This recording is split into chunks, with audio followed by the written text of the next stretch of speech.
간혹 전 세계의 뉴스를 보면 무법천지 가운데 있는 사건들이 있는 것을 볼 수 있습니다. 미국 가운데 폭동이 일어났을 때에, 시리아 내전이 일어났을 때에 수많은 사람들이 무법천지 가운데 처해 있는 것을 볼 수 있는 것이죠. 어린아이들과 여인들과 노인들이 가장 큰 피해를 입게 되어지고, 대부분의 젊은 청년들과 사람들은 폭동을 일으키며 다른 사람을 구타하며 다른 사람을 감금하고 다른 사람들 것을 뺏는 일에 열심을 내는 모습들이 TV로 종종 보여지게 되는 것을 볼 수 있습니다. 인간이라는 존재가 이 땅 가운데 살아가면서 수많은 범죄를 저지르고 수많은 무법 가운데 거할 수 있는 것은 그 안에 죄악의 근거, 그 죄악의 부패함이 있기 때문이다라고 성경은 분명히 말씀하고 있습니다. 이것은 어느 한순간만 일어나는 것이 아니라 인류의 역사의 모든 순간순간 속에 전쟁과 기아와 또한 강탈과 또한 강간 가운데 모든 일들이 연약한 자들과 미약한 자들을 빼서 그들의 모든 것들을 자기 것으로 취하는 사건 속에 일어났음을 우리가 분명히 알 수 있습니다. 여러분, 그래서 몇백만의 사람과 몇천만의 사람들이 어느 한순간에 어느 한 사건에 죽어나가는 일들이 끊임없이 일어났던 것을 우리의 역사 가운데 볼 수 있는 것이죠. 대표적으로 2천만 명이 죽은 사건이, 스탈린이라는 사람이 레닌 이후에 반대파를 숙청하는 과정 속에서 2천만이라는 수많은 사람이 죽게 되어지는 것을 볼 수 있습니다. 그리고 2,500만이라는 사람이 명나라의 멸망 과정 가운데 죽음을 맞이하게 되었다라는 통계가 있는 것을 볼 수 있습니다. 그리고 영국령 인도 기근 가운데 2,700만이라는 사람들이 120년간 31건 가운데 죽음을 맞이하는 사건들도 이 땅 가운데 있었던 것을 볼 수 있는 것이죠. 그리고 4천만 명이 죽게 되어지는 사건이 있었는데, 그것은 바로 중국 가운데 국공내전과 대약진 운동과 대혁명 사건이 있었을 때에 4천만 명이라는 수많은 사람이 죽었다라는 통계가 나타나고 있습니다. 그리고 더 나아가서 징기스칸이 전 세계를 지배할 때 4천만 명이라는 사람이 죽었다라는 통계가 있고, 가장 많은 사람이 죽은 사건이 바로 2차 세계대전 가운데 6,500만 명이 죽게 되는 사건이 있었다라고 통계적으로 나타나고 있습니다. 이번 6,500만 명이면 우리나라 모든 인구가 죽어도 부족한 인구예요.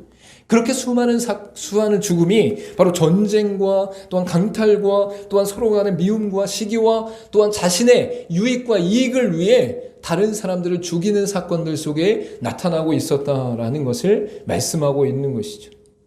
여러분, 그런데 성경 가운데는 아담과 하와의 타락 이후에 가장 죄악으로 가장 타락했던 시간이 바로 노아의 시기였다라고 분명히 말씀하고 있습니다.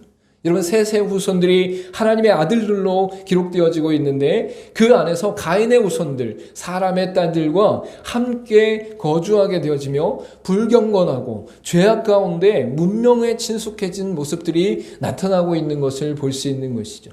여기서 셋과 가인은 바로 아담과 하와의 아들들이었습니다. 가인과 아발과 셋 중에서 아벨은 가인에 의해서 죽음을 맞이하게 되어지고, 가인은 쫓겨났으며 셋을 통해 하나님의 거룩한 백성들에서 그 혈통이 이어지고 있었던 것이죠. 그때에 이 가인의 자손들과 셋의 자손들이 함께 어우러져 불경건하고 죄악 가운데 육체의 욕망과 가치관의 혼란 속에서 사람들의 딸을 취했다라고 성경은 분명히 말씀하고 있는 것이죠. 그래서 이것을 단적으로 표현했을 때 성경이 무엇이라고 말씀하시냐면, 그들이 육신이 되었다라고 말씀하고 있는 것을 볼 수 있습니다. 창세기 6장 3절 말씀 가운데 여호와께서 이르시되 나의 영이 영원히 사람과 함께하지 아니하리니 이는 그들이 육신이 됨이라. 그러나 그들의 날은 120년이 되리라 하시니라 라고 분명히 말씀하고 있습니다. 여기서 육신이라는 것은 단순한 몸을 말씀하고 있는 것이 아니라 타락한 육체를 전체적으로 선포하고 있는 의미를 담고 있습니다. 하나님을 떠나 죄악 가운데 거하는 육체가 된 것이 바로 셋의 자손들을 통해서 하나님의 혈통, 하나님의 언약의 혈통 가운데 나타나고 있다라고 분명히 말씀하고 있어요. 그리고 120년이라는 것은 바로 120년 후에 일어날 홍수의 심판을 의미한다라는 것을 성경은 분명히 말씀하고 있는 것이죠. 결국 죄악으로 말미암아 부패, 즉 썩어버렸기 때문에 포악의 상태가 되었다라고 성경은 말씀하고 있어요. 하나님과 단절된 이들은 죽은 자들이었기에 하나님의 성품을 떠나서 탈취와 학대와 흉악과 해악된 삶을 살았다라고 분명히 말씀하고 있는 것이죠. 여러분, 인류의 역사 가운데 전쟁과 기근과 폭행과 폭동 가운데 일어난 사건들을 보면 모두 이러한 사건들, 탈취와 학대와 흉악과 해악의 그러한 모습들이 나타나고 있는 것을 우리가 분명히 알 수 있는 것이죠. 근데 이때에 아담과 하와의 타락 이후에 가장 큰 부패와 가장 큰 죄악과 가장 큰 포악의 상태로 있었던 것이 바로 노아의 시대였다라고 분명히 말씀하고 있는 것이, 우리 창세기 6장 12절과 13절 말씀 프린터물에 함께 읽어보도록 하겠습니다. 시작. 하나님이 보신즉 땅이 부패하였으니 이는 땅에서 모든 혈육 있는 자의 행위가 부패함이었더라. 하나님이 노아에게 이르시되 모든 혈육 있는 자의 포악함이 땅에 가득함으로 그 끝날이 내 앞에 이르렀으니 내가 그들을 땅과 함께 멸하리라. 하나님께서 분명하게 모든 혈육 있는 자의 행위가 부패했다라고 말씀하시면서 그들이 포악함이 땅에 가득했다라고 선포하고 있는 것을 알 수 있습니다. 단순히 몇몇 사람의 부패가 아니라 인류 전체가 하나님 앞에 부패하여 포악한 상태 가운데 있었다라고 분명히 말씀하고 있는 것이죠. 하나님의 인내하신 가운데 참으시고 인내하시고 그들을 이끄셨으나 그들 가운데 부패함이 너무나 심각하고 너무나 타락하고 너무나 포악해서 그들 가운데 심판으로 말미암아 새롭게 하기 위한 홍수 심판을 내릴 수밖에 없었다라고 분명히 말씀하고 있는 것이죠. 여러분, 인류 전체가 포악함 가운데 거하는 사건은 우리가 기억하는 한 없었습니다. 우리가 이 땅 가운데 전쟁이 일어났을 때에, 기아가 일어났을 때에, 폭동이 일어났을 때에, 탈취가 일어났을 때에 그게 인류 전체의 포악함이다라고 말할 수 있는 사건들은 많지 않았다라는 거예요. 가장 심각하고 가장 극렬하게 나타났던 것이 세계 2차 세계대전이었는데 그것보다 더 심각한 인류의 모든 사람들의 부패함, 모든 인류의 부패함, 모든 혈육 있는 자의 행위의 부패함이 일어났던 때가 바로 노아 시대 때였다라고 분명히 말씀하고 있는 거예요. 그러니까 그 부패의 정도가 우리가 상상할 수 없는 부패의 정도로 나타났음을 우리가 분명히 알 수 있는 것이죠. 이 노아의 시대에 이 부패함이 나타났던 그 순간순간이 바로 인류 전체 가운데 가장 극렬한 부패함과 포악함으로 드러났기에 하나님께서는 그들을 향해 홍수의 심판을 통해 종말의 사건을 일으키고 계심을, 또한 심판의 사건을 일으키고 있음을 우리가 분명히 알 수 있는 것이죠. 특별히 한탄하시고 근심하셨다라는 하나님의 감정이 표현되어지고 있는데 이것은 불변하시고 영원하신 하나님에 대해 사람의 경험적인 측면에서 지식과 감정으로 하나님을 묘사한 것이다라고 말할 수 있습니다. 하나님의 존재는 영원하시고 분별하시기 때문에 하나님은 한탄하시고 근심하시고 후회하시는 일이 없으십니다. 그러나 하나님의 존재에 대해 사람의 감정 가운데, 경험 가운데 그들과 함께 이해할 수 있도록 묘사한 것이 바로 한탄하시고 근심하셨다라는 표현으로 나타나는 것이죠.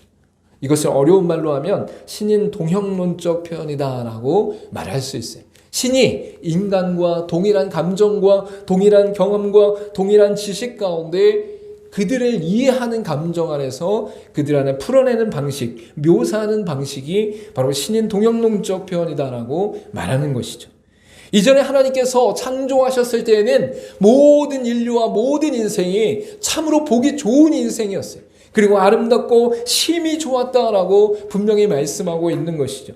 창세기 1장 31절 말씀 가운데 하나님이 지으신 그 모든 것을 보시니 보시기에 심히 좋았더라. 저녁이 되고 아침이 되니 이는 여섯째 날이니라 라고 분명히 말씀하고 있습니다. 여러분, 인류의 창조, 인류가 탄생한 날이 바로 여섯째 날입니다. 여섯째 날에 모든 것까지 창조하시고 인류를 창조하신 다음에 일곱째 날에 안식하셨다라고 분명히 말씀하고 있는 것이. 마지막에 인류를 창조하셨을 때, 아담과 하와를 창조하셨을 때 여기에 하나님께서 더 강력하게 덧붙이신 것이 심히 좋았더라라고 말씀하시는 거예요. 다른 창조물들을 만들었을 때에, 다른 피조물들을 만들었을 때는 보시기에 좋았더라라고 말씀하셨던 하나님이 인류를 창조하신 이후에는, 아담과 하와를 창조하신 이후에는, 하나님의 형상과 모양으로 사람을 만드신 이후에는 보시기에 심히 좋았더라라고 분명히 말씀하고 있는 것이죠. 여러분, 그래서 지금도 생물학적으로 사람은 포유류, 즉 동물에 속한다라고 말할 수 있지만, 그 동물과 완전히 구분되는 것이 무엇이냐면 인류만이 종교와 문화와 문명을 만들 수 있는 존재다라는 것을 분명히 알 수 있는 거예요. 그래서 하나님께서 이 인간을 만들었을 때 심히 좋았더라라고 말씀하셨는데, 그 심히 좋았던 인류가, 아담과 하와가 하나님 앞에 교만하고 불순종하여 하나님 말씀을 어기는 행위 언약을 깨뜨리는 사건을 통해서 완전히 부패하고 타락하는 현상이 이들 가운데 나타나게 되었다라고 말씀하고 있는 것이죠. 여러분, 이러한 현상은 인류의 역사 속에서 지속적으로 일어났으나 노아의 시대 때는 마음으로 생각하는 것과 계획이 모두 악한 상태로 아주 심각한 부패의 포악함이 일어났다라고 성경은 분명히 말씀하고 있어요. 여러분, 신명기 31장 29절 말씀 우리 같이 한번 읽어보도록 하겠습니다. 시작. 내가 알거니와 내가 죽은 후에 너희가 스스로 부패하여 내가 너희에게 명령한 길을 떠나 여호와의 목전에 악을 행하여 너희의 손으로 하는 일로 그를 경노하게 함으로 너희가 후일에 재앙을 당하리라. 노아의 시대 때만 그런 것이 아니라 타락한 인류가 하나님과 단절된 그 인생이 바로 끊임없이 하나님 앞에 부패한 상태로 변화되어지고 변질되어진다라는 것을 말씀하고 있는 거예요. 그래서 신명기가 말씀을 통해 전달되어진 이 시대 속에서도 하나님 앞에 스스로 부패하여 여호와의 목전에 악을 행하고 이로 말미암아 재앙을 당하는 모습이 또한 나타나게 되는 것을 볼 수 있는 것이죠. 여러분, 그래서 창세 이후에 아담이 타락한 이후부터 지금 이 순간까지 모든 인류는 부패함 가운데 타락하였고 또한 포악한 상태 가운데 존재하는 것을 볼 수 있는 것이죠. 여러분, 지금 이 인간이, 우리 스스로가 이 시대를 살아가는 사람이 바로 노아의 시대 때나 출애굽의 시대 때나 이스라엘의 시대 때나 예수 그리스도께서 오신 시대 때나 사도행전 가운데 교회가 세워지는 그때나 모든 인류 가운데 스스로 부패하여 포악한 상태 가운데 거하는 것은 동일하다라고 말할 수 있는 거예요. 여러분, 그래서 이 시대에도 법이 있는 이유가 무엇입니까? 사회 안전망이 있는 이유가 무엇입니까? 경찰이 있는 이유가 무엇입니까? 법원이 있는 이유가 무엇입니까? 바로 법으로 인하여 통제할 수밖에 없는 인간들이, 사람들이 이 땅 가운데 존재하기 때문이다라는 것을 우리가 너무나 잘 알고 있는 것이죠. 그러나 노아는 그들의 인생과 그들의 삶 가운데 타락하여 부패함으로 포악한 상태였던 세상과는 다르게 의인과 완전한 자와 하나님과 동행하는 자였다라고 성경은 분명히 말씀하고 있어요. 오늘 본문 말씀 가운데 함께 읽었던 창세기 6장 9절 말씀 프린트물에도 있습니다. 우리 같이 한번 읽어보도록 하겠습니다. 시작. 이것이 노아의 족본이라. 노아는 의인이요 당대의 완전한 자라. 그는 하나님과 동행하였으며 라고 분명히 말씀하고 있는, 세상에 수많은 사람들이 부패하고 타락하고 포악한 상태 가운데 있었어요. 그래서 서로 죽고 죽이며 연약한 자의 것을 뺏으며 쾌락 가운데 거하며 술과 음탕한 것과 죽을 것을 향해 살아가던 그들의 인생 가운데 오직 노아만이 하나님 앞에 의인이요 당대의 완전한 자요 하나님과 동행하는 자였다라고 분명히 말씀하고 있는 것이죠. 여러분, 여기서 의인이라는 것은 사람들에 관해 의인이 아니라 바로 영적으로 하나님의 뜻과 생각을 쫓아 살아가는 사람이었음을 알 수 있는 것이죠. 세상을 향한 시선이 아니라 하나님을 향한 시선이 있었다는 것을 우리가 분명히 알 수 있습니다. 세상에서의 의인이 아니라 하나님과의 관계 안에서 의인이었음을 분명히 선포하고 있는 것이죠. 여러분, 노아를 의인이다 라고 선포했을 때에 그가 어떤 사람들에 의한 의인이 아니라 하나님 앞에 의롭다 칭함을 받는 사람이었다, 의인이었다라는 것을 우리가 분명히 알 수 있는 것입니다. 로마서 3장 28절 말씀 가운데 그러므로 사람이 의롭다 하심을 얻는 것은 율법의 행위에 있지 않고 믿음으로 되는 줄 우리가 인정하노라 라고 분명히 말씀하고 있는 거예요. 여러분, 율법의 행위라는 것을 이스라엘 역사 가운데는 하나님 앞에 지켜야 될 행동 지침을 말한다면, 인류 전체로 말한다면 도덕과 인격적인 사람의 그 관계 가운데 우리가 행할 수 있는 것들을 통해 의롭다 얻을 수 있는가라는 질문을 하게 하는 것이죠. 여러분이 이 땅 가운데 선한 일을 할 수 있어요. 여러분이 이 땅 가운데 좋은 일을 할 수 있어요. 여러분이 이 땅 가운데 사람들이 보기에 착한 일을 할 수 있어요. 그러나 그것으로 하나님께 의롭다 칭함을 얻을 수가 없다라는 거예요. 하나님의 의로움은 하나님과의 관계 가운데 하나님을 향해 시선을 두고 하나님과 동행하며 하나님의 말씀 가운데 거하는 자들이 바로 의로운 자들이다. 즉 믿음 가운데 거하는 자들이 의로운 자들이다라고 성경은 분명히 말씀하고 있는 것이죠. 여러분, 그래서 노아가 의인이다라고 했을 때 그 의인은 세상적으로 도덕적으로 윤리적으로 굉장히 착하고 의로운 사람을 말하는 것이 아니라 하나님께 시선을 두고 하나님의 마음에 흡족한 자로 하나님과 동행하며 하나님과의 관계 가운데 거하는 자들을 바로 의로운 자다라고 분명히 말씀하고 있는 것이죠. 여러분, 그래서 그리스도인들, 예수 믿는 자들이 의롭다라고 할 때 그 사람이 도덕적으로 윤리적으로 이 세상 가운데 완벽한 사람이기 때문에 의롭다고 하는 것이 아니에요. 우리는 아직 연약하지만, 우리는 아직 부족하지만, 우리는 아직 미련하지만 하나님이 우리를 긍휼히 여기시고 우리를 구원하심으로 말미암아 예수 그리스도 안에 생명이 있음을 믿고 하나님께 나아갈 때에 하나님께서 우리를 의롭다라고 칭한다라고 분명히 말씀하고 있는 것이죠. 두 번째로, 완전한 자라는 것은 사람으로서 완전 무결함을 의미하는 것이 아니라 당대의, 즉 동시대의 완전한 자로서 본이 될 만한 사람을 의미하는 것입니다. 당대라는 것은 동시대에 사는 사람들 중에 한 세대 가운데 또한 함께 어우러가져가는 많은 사람들 속에서 노아라는 사람만이 그들과는 완전히 다르게 본이 될 만한 사람으로 존재했다라고 말씀하고 있는 것이죠. 타락하여 부패한 세대 속에서도 도덕적이고 인격적으로 진실과 성실로 살아가던 사람이 바로 노아였음을 분명히 말씀하고 있는 것입니다. 여러분, 수많은 사람들이 타락되어진 상태 가운데 있었기 때문에, 부패한 상태 가운데 있었기 때문에 그들 중에 그나마 완전하고 또한 온전하게 서 있는 사람이 바로 노아였다라고 분명히 말씀하고 있는 것이죠. 그래서 인간으로서 아무 죄도 없고 아무 범죄도 없고 아무 잘못도 없는 그러한 존재가 노아였다는 것을 말하는 것이 아니라 동시대 사람들 속에서 수많은 부패와 수많은 타락과 수많은 포악 중에서도 하나님 앞에서 도덕적으로 인격적으로 온전한 사람이었다라고 말씀하고 있는 것이죠. 우리 사무엘하 22장 24절 말씀 같이 한번 읽어보도록 하겠습니다. 시작. 내가 또 그의 앞에 완전하여 스스로 지켜 죄악을 피하였나니 그러므로 여호와께서 내 의대로 그의 눈앞에 내 깨끗한 대로 내게 갚으셨도다. 하나님께서 그의 의대로 깨끗한 대로 갚으시는 은혜 역사가 있는데 그의 앞에 완전하여 스스로 지켜 죄악을 피하였다라고 말하는 내용이 나타나는 것을 볼 수 있습니다. 여러분, 여기서 완전했다라는 것은 완전 무결한 상태의 존재를 말하는 것이 아니라 하나님 앞에 온전하기 위해 애쓰고 힘쓰는 그 상태를 말하는 거예요. 그래서 그 마음 전체가 하나님 앞에 온전한 자로 완전한 자로 거하기 위해 애쓰고 힘쓰는 상태, 그 힘쓰는 상태 가운데 있는 가운데 하나님 앞에서 내 의대로 내 깨끗한 대로 내게 갚으시는 은혜를 누리게 되는 것이 바로 신앙의 인물들 가운데 나타나는 것을 볼 수 있는 것이죠. 여러분, 그래서 이 땅에 완전한 사람은 없어요. 이 땅에 영원토록 완전 무결한 사람은 전혀 존재하지 않습니다. 그 누구라도 실수하고 그 누구라도 범죄할 수밖에 없고 그 누구라도 그 마음에 하나님 앞에 징계받을 일이 있는 사람들이 바로 우리와 같은 사람들이에요. 그러나 노아가 완전했다라는 것은 하나님 앞에서 사람들 앞에서 스스로 온전하게 인격적으로 도덕적으로 살아가기 위해 힘쓰고 애썼다라는 것을 분명히 말씀하고 있는 것이죠.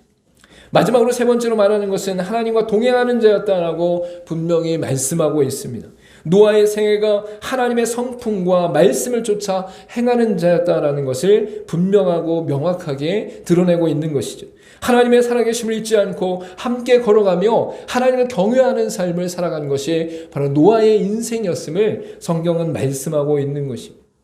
여러분, 노아가 하나님 앞에 동행할 수 있었던 것은 하나님을 향해 하나님의 말씀 가운데 거하며 또한 하나님의 경외하는 가운데 하나님 앞에서 온전하게 거하려고 하는 그 믿음의 삶을 살았기 때문이다라는 것을 분명히 드러내고 있어요. 그리고 이 모든 것들은 바로 하나님과 동행하는 삶으로서의 축복이 온전하게 나타난 결과다라는 것을 우리가 알 수 있는 것이죠.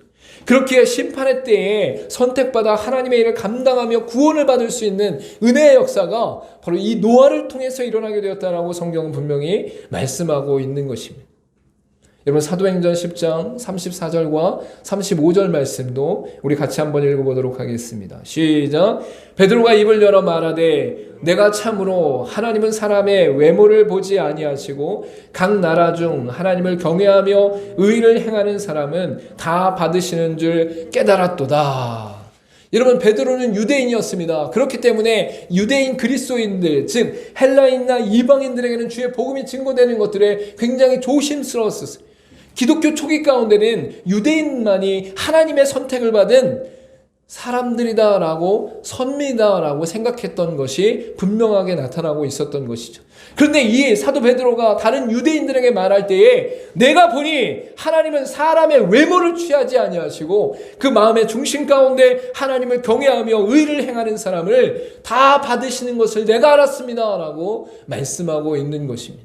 즉 하나님을 경외하고 또한 의를 행하는 사람은 하나님께서 어느 시대에든지 어느 때에든지 그 사람을 들어 하나님의 백성으로 하나님의 뜻 가운데 이끌어 가시는 놀라운 인물이 됨을 우리가 분명히 알 수 있는 것이죠. 여러분, 노아는 자신의 인생 가운데 바로 의인과 완전한 자와 하나님과 동행하는 자로 그 시대를 살아갔음을 우리가 분명히 알 수 있습니다.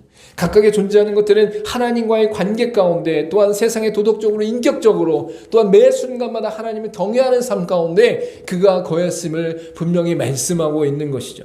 그래서 하나님은 이 노아를 세워서 노아를 통해서 방주를 만들고 홍수의 심판 가운데도 인류의 모든 이어지는 순간들을 후손들을 바로 하나님께서 이루어 나가고 계심을 말씀하고 있는 것입니다. 여러분, 그때에 이 노아에게 있어서 그가 어떻게 의인이고 완전한 자이고 동행하는 자로 살아갈 수 있었는가를 성경은 분명히 그 근거와 이유를 말씀하고 있어요. 오늘 본문의 말씀 가운데 읽었을 때 8절에 이렇게 말씀하고 있습니다. 그러나 노아는 여호와께 은혜를 입었더라 라고 말씀하고 있는 것이죠. 여러분, 9절 가운데 의인이요 당대의 완전한 자요 하나님과 동행한 자라고 말씀하고 있는데 그 바로 직전 가운데 8절의 말씀에는 바로 하나님의 은혜를 입었더라, 여호와의 은혜를 입었더라 라고 분명히 말씀하고 있는 것. 노아는 아담의 타락 이후에 동일하게 죄악 가운데 거할 수밖에 없는 연약한 사람이었어요. 부족한 사람이었어요. 죄가 있는 사람이었어요. 그러나 하나님의 은혜 가운데 의인과 완전한 자와 동행하는 자로 하나님의 일을 감당하며 구원받을 수 있는 은혜를 누리게 되었다라고 말씀하고 있는 것이죠. 여러분, 창세기의 모든 성경의 처음으로 은혜라는 단어가 나오는 그 단어의 기점이 바로 노아부터 나오게 되어지는 것을 볼 수 있습니다. 노아가 받은 그 은혜로 말미암아 그가 의인이요 당대의 완전한 자요 하나님과 동행하는 자로 서 있을 수 있었고, 그로 말미암아 그 안에서 하나님의 일을 감당할 수 있었는데 그 모든 것이 하나님의 은혜로 말미암은 것이다라고 분명히 말씀하고 있는 것이죠. 우리 고린도 후서 1장 12절 말씀 같이 한번 읽어보도록 하겠습니다. 시작. 우리가 세상에서 특별히 너희에 대하여 하나님의 거룩함과 진실함으로 행하되 육체의 지혜로 하지 아니하고 하나님의 은혜로 행함은 우리 양심이 증언하는 바니 이것이 우리의 자랑이라. 하나님의 거룩함과 진실함으로 행하는 모든 사람들에게 육체의 지혜로 하지 아니하고 육체의 경험과 육체의 생각과 육체의 노력과 육체의 애씀으로 하지 아니하고 하나님의 은혜로 행하는 것이 우리의 양심 가운데 증언하며 우리의 자랑이 되었다라고 분명히 말씀하고 있는 것이죠. 여러분, 이 땅의 그리스도인들이 이 땅에서 선을 행하고 도덕적인 삶을 살아가고 또한 올바른 삶을 살아가는 것이 궁극적 목적이 아니에요. 그거는 하나님 앞에서 우리가 온전하게 거할 때에, 하나님의 은혜 가운데 거할 때에 자연스럽게 나타나는 현상과 나타나는 결과예요. 우리가 궁극적으로 이 땅 가운데 바라며 기대하며 소망하며 간절히 요청하는 것은 하나님의 은혜 가운데 거할 수 있도록 인도하옵소서라고 구하는 것이죠.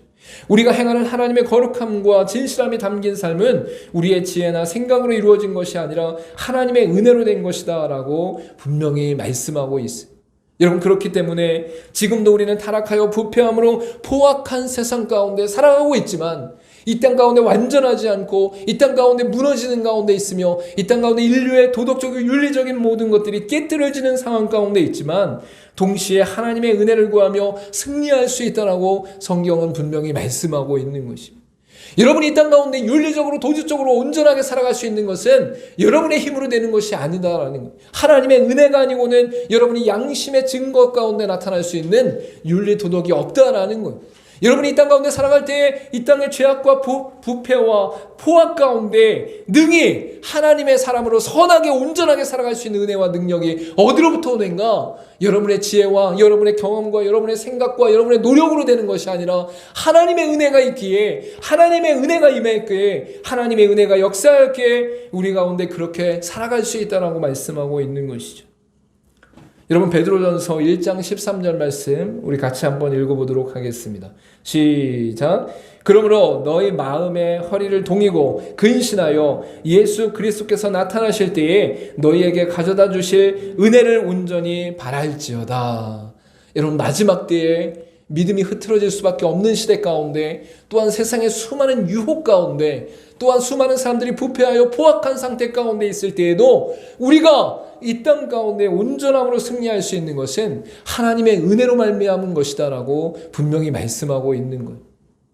여러분, 그래서 이 땅 가운데 여러분이 담대하게 믿음으로 살아갈 때에 하나님의 은혜 안에 있으면 세상의 유혹과 타락 가운데 휩쓸리지 않고 견고하게 걸어갈 수 있어요. 온전하게 걸어갈 수 있어요. 담대하게 걸어갈 수 있어요. 여러분, 세상에 일어나는 사건에 휩쓸리지 않기를 소망합니다. 세상에 일어나는 수많은 유혹 가운데 끌려다니지 않기를 소망합니다. 세상에 일어나는 수많은 문화적 충돌과 또한 문화적 유혹 가운데 여러분의 마음이 동요되지 않기를 간절히 소망합니다.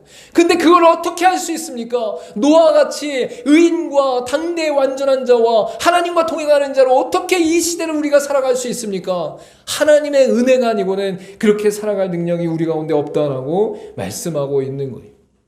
하나님의 은혜는 하나님의 주권적인 역사와 사역이지만 은혜를 입은 자들에게는 믿음과 순종, 헌신이 나타나게 되어 있다라고 성경은 분명히 말씀하고 있는 것이죠.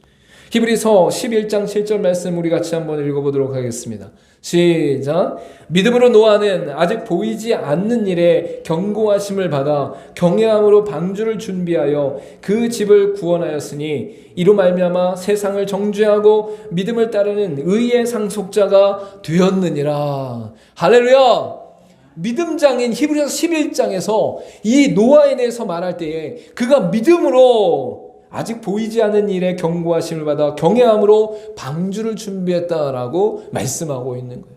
쉽게 말하면 해가 쨍쨍쨍 맨날 해가 쨍쨍쨍 비는 한 방울도 안 내려. 근데 하나님이 이제 홍수의 심판을 내릴 것이니 노아야, 나무로 배를 만들어라. 그것도 산꼭대기에 만들어라 라고 말씀하고 있는 것이죠. 그리고 이것이 단순히 어느 한순간에 작은 조각배를 만들거나 종이배를 만드는 것이 아니라 수많은 동물과 새들과 이 땅에 있는 많은 생물들을 실어 나를 수 있는 커다란 배를, 축구장이 2배가 되는 넓이 가운데 있는 그 큰 배를 만들어야 되는, 그리고 120년 동안 그것을 만들어야 되는 그 상황 가운데 이 노아는 믿음으로 그 일을 감당할 수 있었다라고 분명히 드러내는 것이죠. 그럼 믿음으로 견고하게 인내하며 하나님의 말씀에 순종할 수 있는 능력이 어디로부터 옵니까? 하나님의 은혜를 입었기 때문인 거예요. 하나님의 은혜가 아니고는, 하나님의 역사가 아니고는, 하나님의 함께하심이 아니고는 이 일을 감당할 수가 없다라는 거예요. 여러분, 그래서 세상의 많은 사람들이 그리스도인들을 향해 능히 감당치 못할 사람이다라고 고백하는 것은 우리로 말미암은 것이 아니라 우리와 함께하신 하나님으로 말미암은 것이, 여러분이 이 땅을 살아가면서 어떠한 상황과 어떠한 상태 가운데 어떠한 환경 가운데 있다 할지라도 여러분으로 말미암은 것이 아니라 하나님의 은혜로 말미암아 하나님의 동행하심으로 말미암아 하나님 앞에 온전한 자로 하나님의 의인인 사람으로 말미암아 이 땅이 세상이 감당할 수 없는 사람으로 우리가 이 땅을 살아갈 수 있다라고 말씀하고 있는 것이죠. 여러분 노아와 같이 의의 상속자가 되기를 간절히 소망합니다. 믿음으로 온전히 순종하며 헌신하는 저와 여러분의 삶 가운데 하나님께서 이루시는 놀라운 일들을 발견할 수 있기를 간절히 소망합니다. 세상이 아무리 폭풍이 뒤엎어지듯 세상 물결이 우리를 유혹하고 우리를 집어삼키려고 하고 우리를 넘어뜨리려고 한다 할지라도 우리가 굳건하게 붙잡아야 될 것은 온전하게 의지할 것은 하나님의 은혜다라는 것을 분명히 알고 그 은혜 가운데 온전히 승리하는 저와 여러분 되기를 소망합니다. 하나님의 은혜 안에서 구원받은 믿음의 백성들은 세상에 물들지 않는 경건함으로 하나님의 말씀에 순종하여 하나님의 뜻을 드러내는 삶으로 승리하게 될 것입니다. 저 여러분이 이 땅을 살아가면서 온전히 죄악의 부패에서 건지신 은혜로 날마다 승리하는 날마다의 삶이 되길 간절히 소망합니다. 우리 기도하도록 하겠습니다.